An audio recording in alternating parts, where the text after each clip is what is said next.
Hey everyone, I'm Trevor G. Blake, and I'll ask you to do two things straight up because I'm a businessman, and sometimes the biggest difference between success and mediocrity in business is an inability to close a sale or ask for the business. And so if you like what I have to say here, if you like my message on this video, I'd ask you please to hit on the subscribe button, because it's all about algorithms, and that raises awareness so that other people who need to hear this message will be attracted to it or will find it because it goes higher up and spreads wider.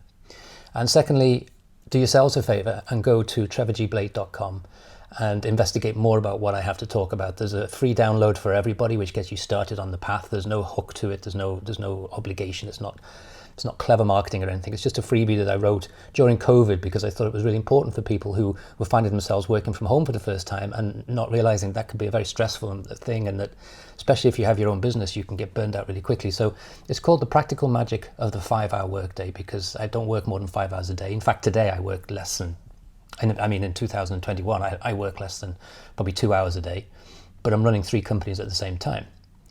As to the outside world, I'm a serial entrepreneur. And to those who know me and negotiate with me and work with me, I'm considered pretty direct and sometimes rude. And that's just where I come from and my personality and my nature, if you like. But when they get to know me, they become quite surprised, because as a businessman, I am as equally interested in science and spirit as I am in entrepreneurship. And you don't often hear people talk about those 3 things together, although whenever I meet any entrepreneur that's successful, we end up talking about science, especially quantum physics, and spiritual matters for hours, and we may talk about business for 10 minutes. And I find everybody to be the same way. I don't see them as mutually exclusive. I see them as mutually beneficial, like the full package, like the rounded package. And that's really what a lot of the messages I have in trevorgblake.com. It's how to get that successful life without losing the balance, without losing everything else. But what I want to talk about today is about the change in energy that is affecting everybody, and it's particularly noticeable in my field, in business. I'm noticing the change in business more acutely than I'm noticing it in life in general. And so I want to talk a little bit about that and how that means we have to, as entrepreneurs, we need to change our thinking a little bit. Well, actually a lot. So this change goes by many different names, and one of the names I've seen used a lot is the Great Age of Transformation. I've even used that name myself, and I think I like that because I'm into transformative matters. I'm into energy, okay? I'm a physicist by background. And so I understand that energy can either be created or destroyed, only converted into other forms. But I also understand that there's different types of energy, or there's different styles of energy. There's only one energy, but there's different styles. It shows itself in different ways. And how that happens changes how we either react to that energy or are affected by the energy if we don't know how to react. Most people live, not by their fault, live in a fairly passive life, okay? So they sort of bounce around from one crisis to another. They feel like they're stuck in quicksand, and the harder they try to get out, the deeper they sink. And they blame themselves for it. It has nothing to do with them. It's because no one's taught them about energy, and that if you understand energy and you change the way you interact with it, you can change all of that in an instant. But what's happening lately, and this is, I think, from what I've studied, I study a lot of different disciplines. I study it from a scientific standpoint primarily, and then I use it in a spiritual way, and the outcome is in my businesses, which I enjoy. That's just what I do. Okay, I'm no good at art. Well, I don't know, I might be, but I've never really tried. I'm a writer. I suppose that could be counted as art, but typically I get my biggest kicks out of coming up with a winning idea, blank canvas, build a company, and then sell it. I've done it 3 times already for over 300 million. So my creations, my art, have a value that I think you, as the watcher of this video, you've earned the right to know that the guy that's talking has the credentials to talk about what he's talking. And that's not often the case when it comes to these matters. You can have the talking head who's very eloquent and has bought best time celeb status, which you can do. If you don't know, you can buy it. Cost you about $100,000. But that's what most people do, and everybody flocks to it because it's a New York Times bestseller. I have a New York Times bestseller, and it got the status because I gave away 16,000 copies to every library in the United States. They're just algorithms, and so I encourage you to get hold of 3 Simple Steps because it was done so authentically. Because I don't like the way other people get New York Times bestseller status. I think it's cheating, personally. I think it's inauthentic. And as you can tell, these videos are unscripted, so I tend to ramble and go off at tangents, but that's a good thing, because if I just had a preconceived notion of what I wanted to tell you, it would be very two-dimensional. It'd be like watching a presentation and bore you to death. Whereas this way, I think we go beyond 3 dimensions. I think we get a conversation that involves a lot of the spirit and the science and all of the advice that I get as I tune into my connection with the universe. So let's go back to this change, okay? So let's call it the Great Age of Transformation. You have to go back to around the mid-13th century before there was a change in energy as dramatic as the one that we're experiencing right now. And all of the physical outcomes, I don't like using the word manifestation, but all the physical outcomes that we experience, including viruses, including economic crashes, including crazy mad politicians, including all of the things that seem to be haunting us at this particular period in time, they're all a reflection of this change. We tend to be against it, which is never a good thing. It's much more fun to observe it and recognize it for what it is, and then you don't get caught up in the drama. It's always best to watch a drama from the audience than be actually caught in the drama itself, because it's very hard to see the drama when you're acting in it. So let's go with the Great Age of Transformation. So the Great Age of Transformation in the 13th century was the shift from powerful feminine energy. Now, this isn't a gender conversation, but because we've lost the ability to speak telepathically through picture language, we have this really slow, difficult way of talking now, which is a painful process of getting thoughts out. It takes a long time for these thoughts to get onto the tongue and out into the universe. Telepathy is instant, but so because of that, we label everything. So we label these energies as masculine and feminine, but it's got nothing to do with male or female. As we experience it, we become male or female based upon how we interact with those energies. More male or more female, depending on how we react. I try to go down the middle as much as I can, and we'll talk about that. So we had a very strong male energy taking over. Nothing wrong with that. It's just a way of working. And when we look at it pictorially, male energy is linear. It's like a ruler. Okay, and we see it reflected in the world, and build a railroad, build a runway, rocket to the moon, and we see it in business, in my business, as the building of the first factories and the first mass centers, the first workplaces, and within that, the first hierarchy structure. It used to be a world of craft, where you'd sit around the village green and everybody had their role as craft, and everybody provided it to the manor or to each other, and it was a world where the priorities were family, spirit, leisure, and work. And so, believe it or not, in those days, the average work day was about 4 hours. Okay, it was a very nice lifestyle. It was very balanced. I think we're going back to that. We have the opportunity to go back to that.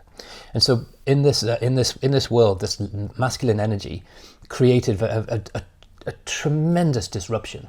It started eventually the Industrial Revolution, and you had these businesses where you had the guy at the top. There were pyramids. You had the guy at the top, and then you came down to the poor guys at the bottom who did all the work, and everyone in between really didn't do very much at all, like supervise and report.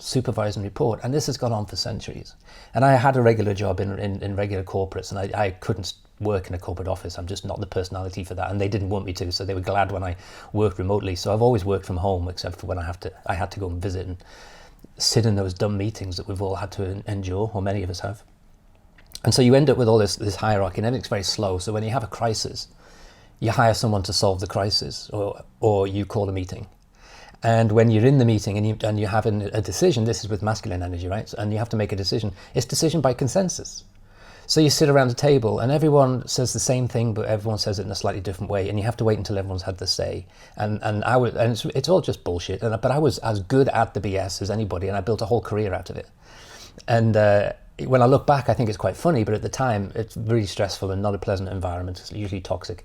And then you end up with a decision by consensus, but there's always one person in the room, and typically, in my experience, it was the token female that they had in this masculine energy structure. I worked for a big corporation in Minnesota at one time.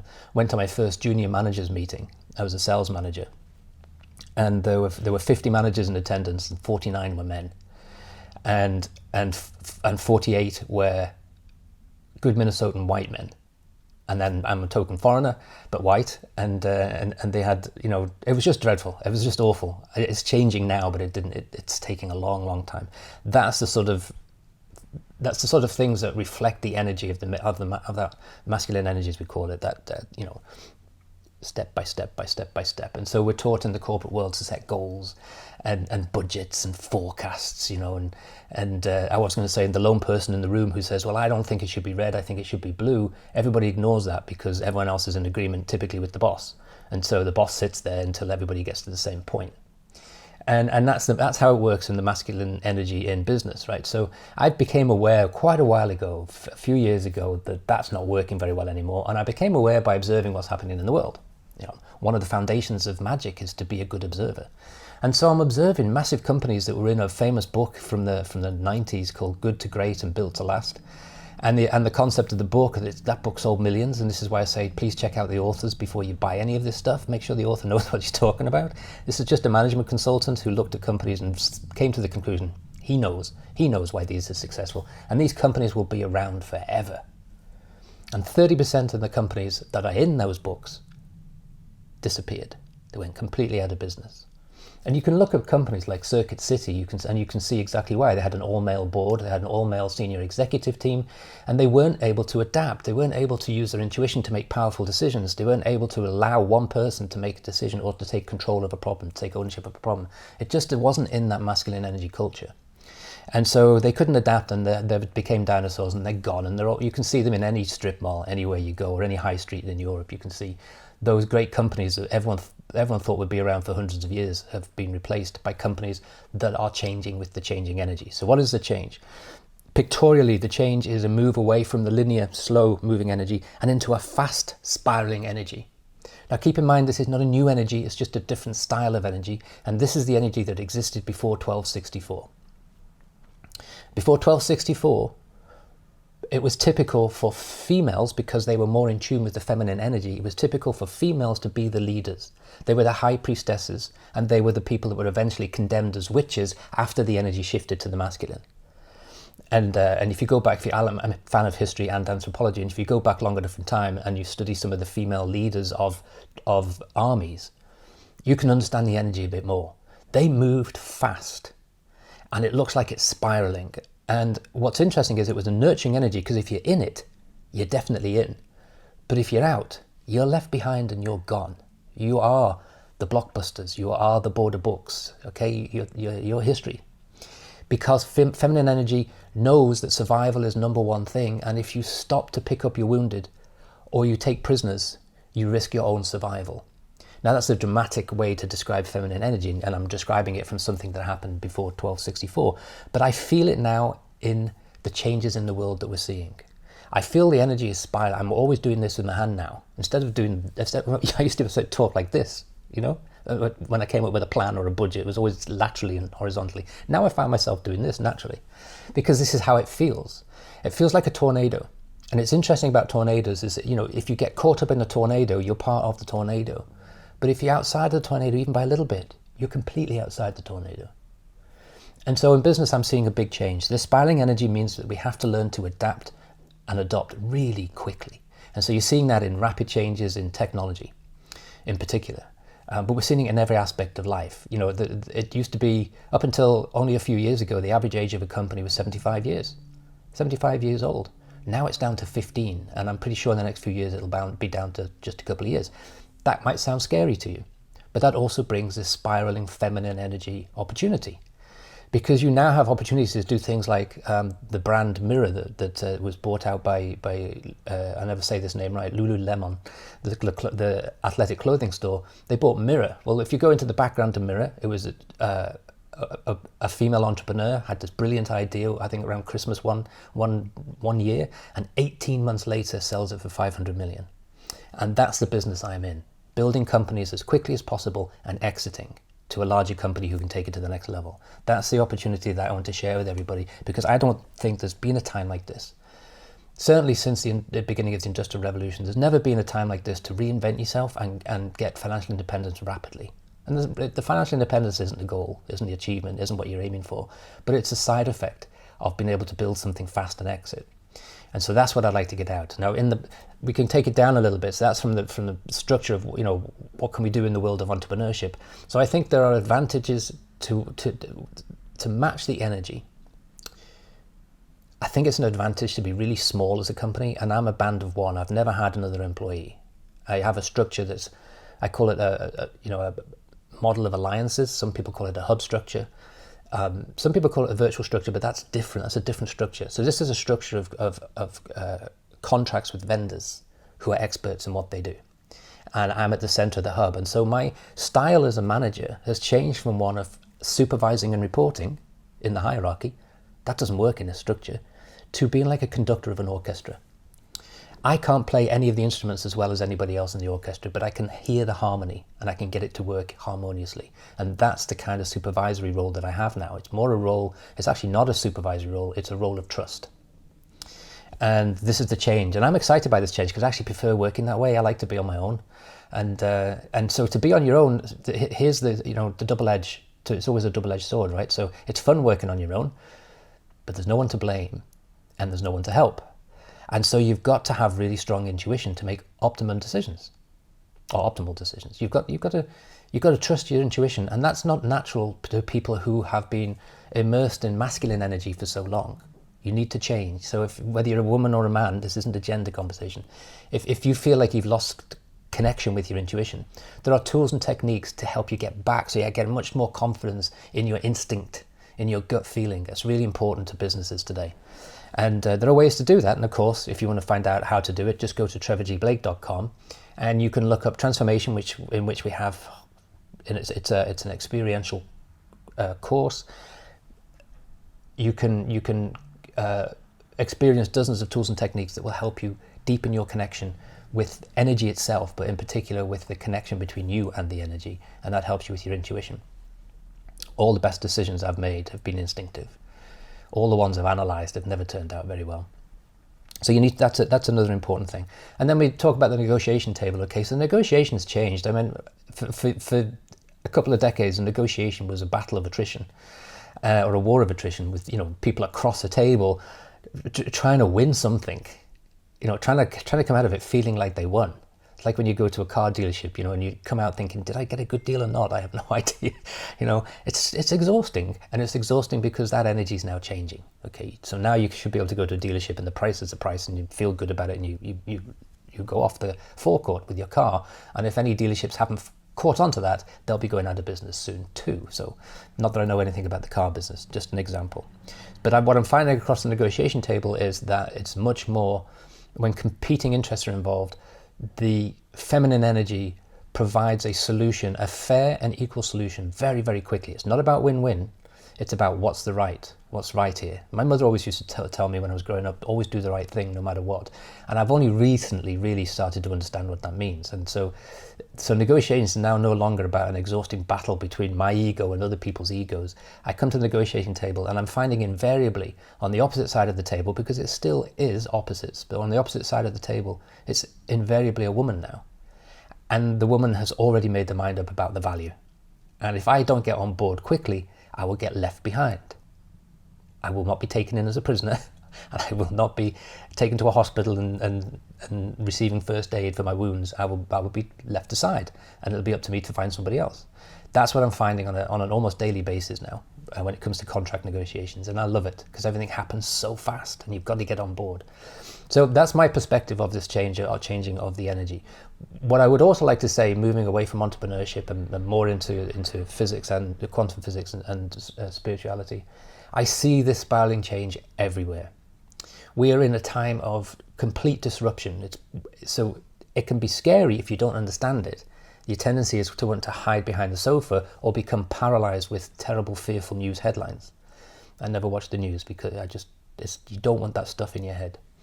So if you can choose that, and there's nothing wrong with that, just don't complain when your life gets disrupted.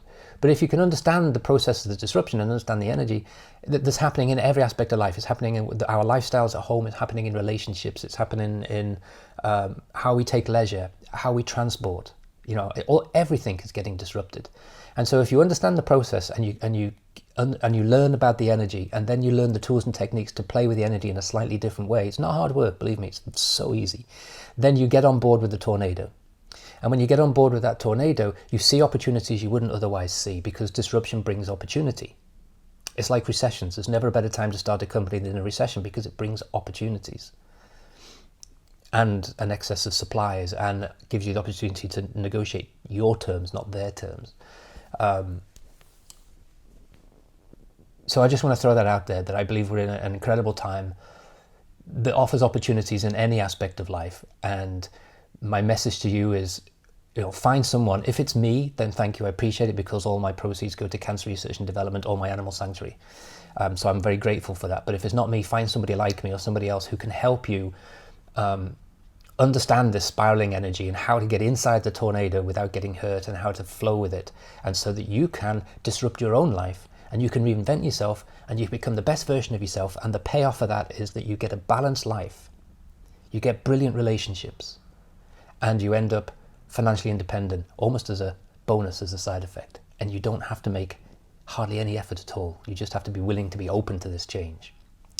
In fact, the less effort you make, the easier it is to get inside the tornado. So that's it from me. So again, if you wouldn't mind, hit the subscribe button if you've enjoyed what I've been rambling about.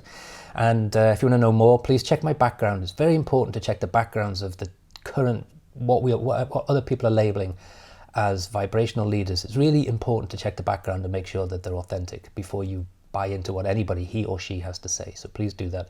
Go to trevorgblake.com, and I hope to see you again, either through 3 Simple Steps, through Secrets to a Successful Startup, or through my courses, Transformation.